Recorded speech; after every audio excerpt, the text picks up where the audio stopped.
কুষ্টিয়াতে এখন ওপরওয়ালা বলতে কেউ নাই, ওপরওয়ালা আমি। মুফতি আমির হামজা ভাই কথা বলেছে, এটা না মিডিয়ায় টল শুরু হয়ে গেছে।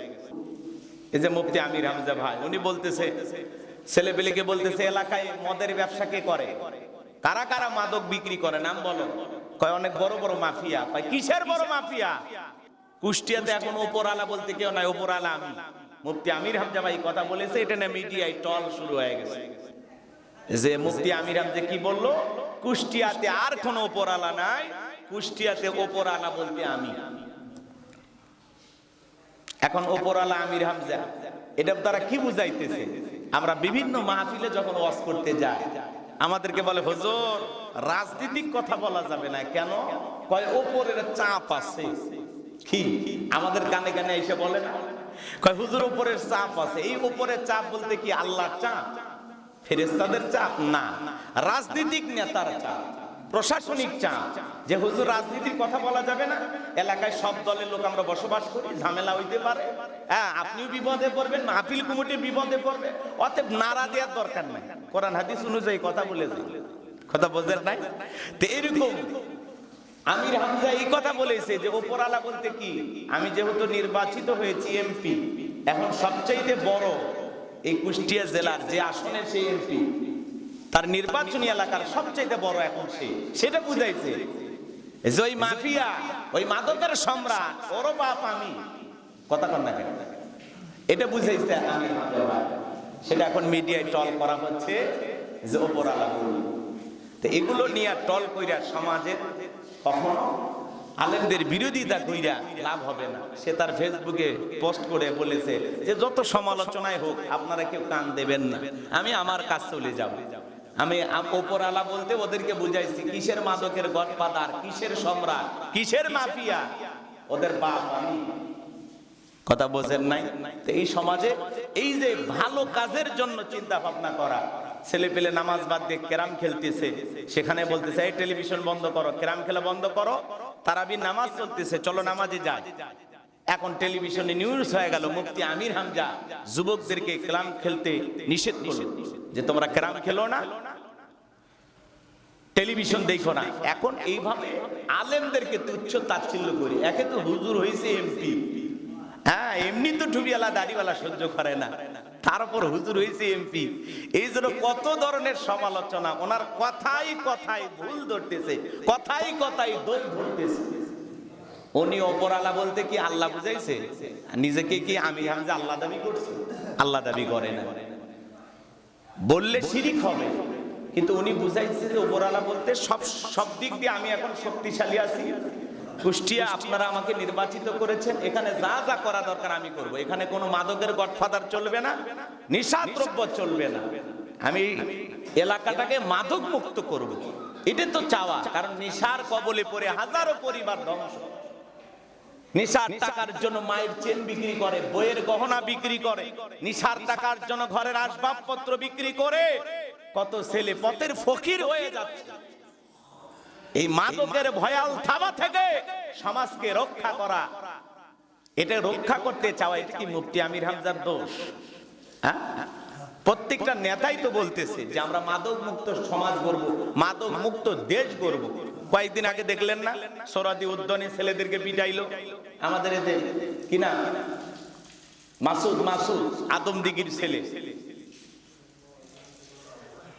তো উনি প্রশাসনিক একজন কর্মকর্তা, আমাদেরই ভাই মাসুদ, বগুড়ার আদমদিঘি বাড়ি। তো কিছু ছেলে ওই জায়গায় ইয়াবা সেবন করতেছে, মাদক নিতেছে, সেখানে যে একটু প্রতিবাদ করছে, একটু হালকা ধোলাই দিয়েছে ছেলেদেরকে। এটা নিয়ে সোশ্যাল মিডিয়ায় তো যে বসে থাকতেও দিচ্ছে না, সাধারণ নাগরিককে ধরে পিটানো হচ্ছে। অথচ উনি বলতেছে যে ভাই মদ খাইতেছে, নেশাদ্রব্য পান করতেছে, একটা হট্টগোল হতে পারে, বিশৃঙ্খল পরিবেশ তৈরি হতে পারে, এটাকে শান্ত করার জন্য ছেলেদেরকে একটু হালকা ধোলাই দিয়েছে। আজকে অন্যায়কারীর পক্ষে সাপোর্ট দেওয়ার হাজার হাজার লক্ষ লক্ষ মানুষ পাইবেন, কিন্তু এই অন্যায়কে যখন বন্ধ করতে যাবেন তখন আপনি হয়ে যাবেন ভিলেন। মাসুদ হোক আর মুফতি আমির হামজা হোক, আপনাকে ভিলেন বানায় দিবে, কারণ নেশাখোর সমাজ বইরে গেছে। কথা বোঝেন না? এই জন্য মাদক মুক্ত সমাজ, রমজান মাস এরপরে নেশা বন্ধ হয়েছে। ওই যে আগে বললাম যে বড় শয়তানকে বন্ধ রাখলেও এই সমাজে অনেক মানুষ আছে যারা এখনো শয়তানি কাজে লিপ্ত, গুনাহের কাজে লিপ্ত, হাজার হাজার মানুষের এরকম আছে।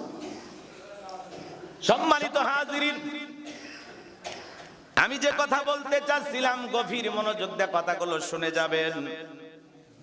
এই রমজান মাস আল্লাহ তাআলা আমাদেরকে দিয়েছেন আমরা যেন আমলের মাধ্যমে নিজেকে পরিশুদ্ধ করতে পারি।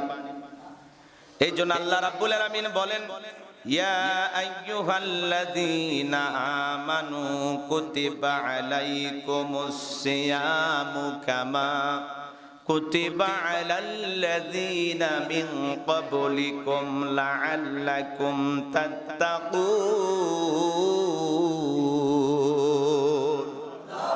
আল্লাহ রাব্বুল আলামিন বলেন, হে ঈমানদারগণ, তোমাদের জন্য রোজাকে ফরজ করা হয়েছে যেমন ফরজ করা হয়েছিল তোমাদের পূর্ববর্তী নবী রাসূল উম্মতদের উপরে।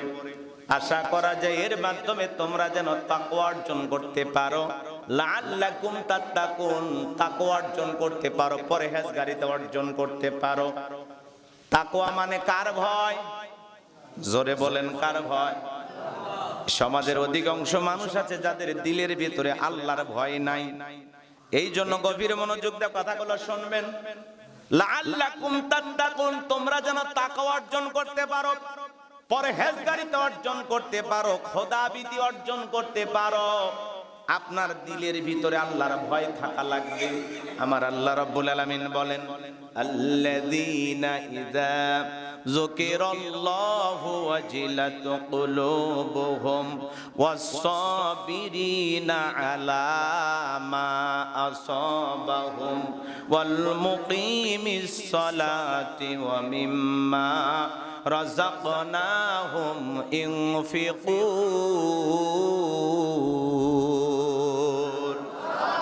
আল্লাহ রাব্বুল আলামিন বলেন, আল্লাযীনা ইযা যুকিরাল্লাহু ওয়াজিলাত কুলুবুহুম, যারা ঈমানদার তাদের সামনে যখন রবের নাম উচ্চারণ করা হবে, আল্লাহর নাম উচ্চারণ করা হবে, ভয়ে তাদের অন্তরাত্মা কেঁপে উঠবে, অন্তরের ভেতরে কম্পন সৃষ্টি হবে।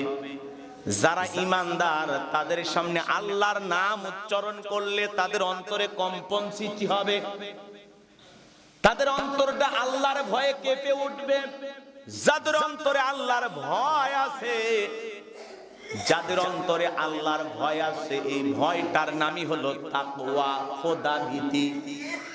আর যার অন্তরে আল্লাহর ভয় থাকবে সে হবে পরহেজগার, মুত্তাকি, মুমিন। সুবহানাল্লাহ। মানে কারো অন্তরে যদি তাকওয়া থাকে, তাকওয়া মানে খোদাভীতি, আল্লাহর ভয়। আর এই রমজান আল্লাহ তাআলা আমাদেরকে এই জন্য দিয়েছেন, আয়াতের শেষে আল্লাহ কি বলেন, লাআল্লাকুম তাত্তাকুন, তোমরা যেন তাকওয়া অর্জন করতে পারো, পরহেজগারিতা অর্জন করতে পারো। তাহলে রমজান আসছে আমাদেরকে তাকওয়ার গুণ শিখাইতে, তাকওয়ার বৈশিষ্ট্য উপহার দিতে।